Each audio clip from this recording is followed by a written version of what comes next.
Hello viewers नमस्कार मु दास और आपन स्वागत करछि दास कोलाबोरेशन को।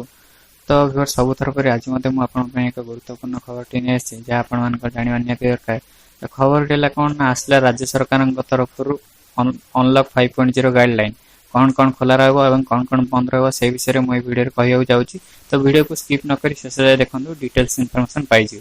तो वीडियो स्टार्ट करिया पूर्व आ गोटे कथा कहबी जदि एबे पर्यंत हम चैनल को सब्सक्राइब करना ताले सब्सक्राइब करी बेल आइकन प्रेस कर दियंतु याफल मुझे यही नुआ नुआ इनफर्मेशन देवी आप सर्वप्रथम पाइपर। तो चलतु डेरी न कर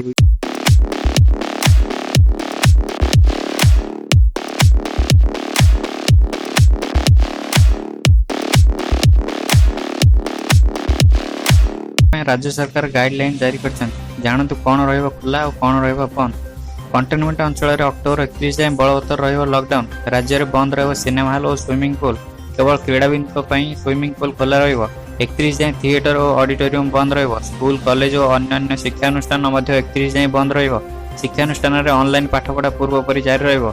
सामाजिक राजनीतिक क्रीड़ा सांस्कृतिक धार्मिक समावेश बंद। सेलून स्पा ब्यूटी पार्लर प्रति ग्राहकों सानिटाइज बाध्यतामूलक। कोविड कटकणा उल्लंघन कले दुकान मालिक दायी रहे। बाहागर कार्यक्रम में सर्वाधिक 50 जन को अनुमति। अंतिम संस्कार में सर्वाधिक 20 जन सामिल होपारे।